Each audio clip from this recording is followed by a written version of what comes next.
نحمدہ و نصلی علی رسولہ الکریم۔ عزیزان محترم، میں محمد اسلم ڈوڈے، چیئرمین لبرل پارٹی پاکستان، آپ سے مخاطب ہوں اور آپ دیکھ رہے ہیں لبرل پارٹی پاکستان یوٹیوب چینل۔ پیش خدمت ہے پروگرام جدلیاتی لبرلزم، اور آج کا موضوع ہے سابقہ موضوع کی طرح سماجی مسائل کے لیے مختلف مذاہب کا پیش کردہ حل۔ عزیزان محترم، میں پچھلے کئی دنوں سے آپ حضرات کے سامنے انسانوں کے سماجی مسائل کے حل کے لیے مختلف مذاہب کی طرف سے اپنا اپنا پیش کردہ حل رکھ رہا ہوں، اور میں آپ حضرات کے سامنے الہامی مذاہب میں سے اسلام ہے، یہودیت ہے، عیسائیت ہے، ان کے پیش کردہ حل رکھ چکا ہوں۔ اسی طرح اب سیکولر مذاہب جو ہیں ان کے پیش کردہ حل آپ حضرات کے سامنے رکھ رہا ہوں۔ تو اس وقت ہمارے سامنے سیکولر جمہوریت کا پیش کردہ حل جو ہے وہ آپ کے سامنے رکھ رہا ہوں، اور اس حوالہ سے میں آپ حضرات کے سامنے آئین اور نظریہ حیات کا موازنہ کر رہا ہوں، کیونکہ سیکولر جمہوریت جو ہے اس کے اندر کوئی نظریہ حیات نہیں ہوتا۔ سیکولر جمہوریت نظریہ حیات سے، آئیڈیالوجی سے مکمل طور پر خالی ہوتی ہے۔ جی ہاں، اس کے اندر کوئی نظریہ حیات یا آئیڈیالوجی موجود نہیں ہوتی، یہ فقط پارلیمنٹ کے ممبران کا بنایا ہوا ایک آئین ہوتا ہے۔ آئین اور نظریہ حیات میں بہت زیادہ فرق ہے، یہی فرق آپ حضرات کے سامنے رکھ رہا ہوں۔ تو آج کچھ مزید باتیں آئین اور نظریہ حیات کے فرق کے حوالہ سے آپ کے سامنے رکھنا مطلوب ہے۔ تو عزیزان محترم، نظریہ حیات یا آئیڈیالوجی ہر لیڈر اور ہر سیاسی کارکن سے فطری اور قدرتی طور پر اپنے لیے اور اپنے ملک و قوم کے لیے پرخلوص ہونے کا تقاضا کرتا ہے۔ جو لوگ نظریہ حیات کے ساتھ وابستہ ہوتے ہیں وہ اپنے ملک کے ساتھ مخلص ہوتے ہیں، اپنی قوم کے ساتھ مخلص ہوتے ہیں، اپنی ذات کے ساتھ مخلص ہوتے ہیں، جیسا کہ اسلامی نظریہ حیات ہے۔ اب ایک مسلمان جو ہے وہ اسلامی نظریہ حیات کے لیے مخلص ہوگا، اپنے مذہب کے نظریہ حیات کے لیے وہ مخلص ہوگا۔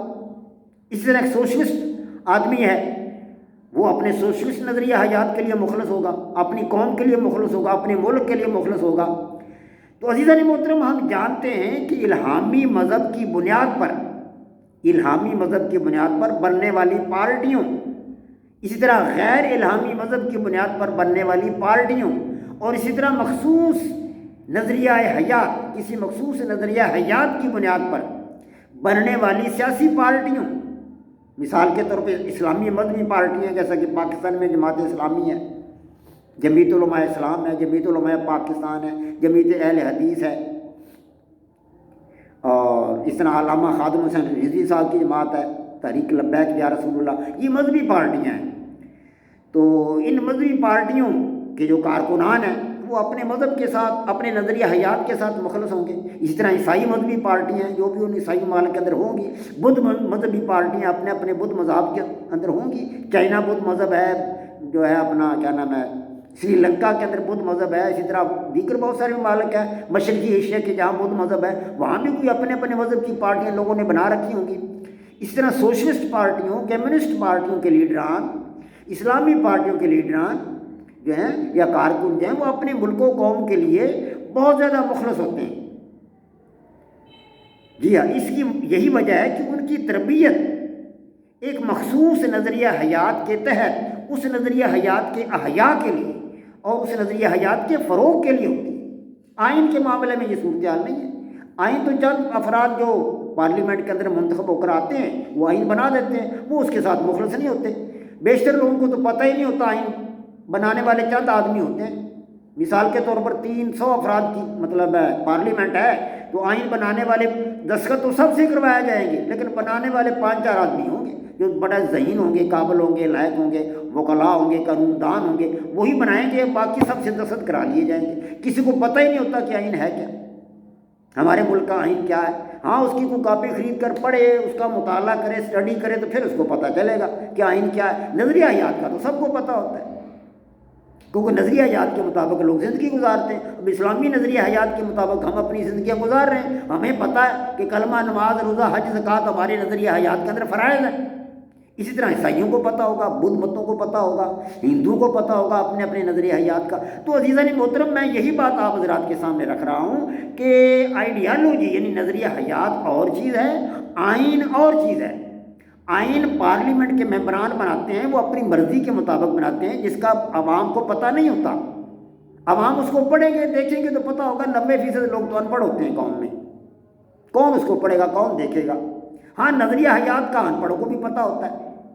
تو یہ ساری بحث جو اب تک میں نے آپ حضرات کے سامنے کی ہے، اس ساری بحث یہ بات واضح ہوتی ہے اس بحث سے کہ جمہوریت فی نفس ہی کوئی نظریہ حیات نہیں ہے، یہ کوئی آئیڈیالوجی نہیں ہے۔ جی ہاں، یہ فقط ایک طرز انتخاب ہے، فقط محض ایک طرز انتخاب ہے۔ البتہ نظریہ حیات کی کمی پوری کرنے کے لیے، نظریہ حیات کی کمی پوری کرنے کے لیے جمہوریت کے ساتھ کسی نظریہ حیات کو نتھی کر دیا جائے تو یہ ایک کارآمد نظریہ حیات بن جاتا ہے، ایک کامیاب نظریہ حیات بن جاتا ہے۔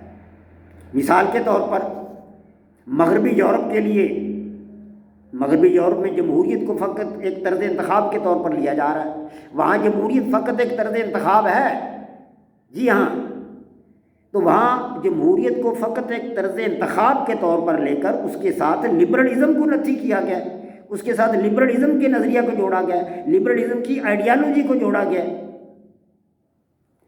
اور اسے کیا بنایا گیا؟ لبرل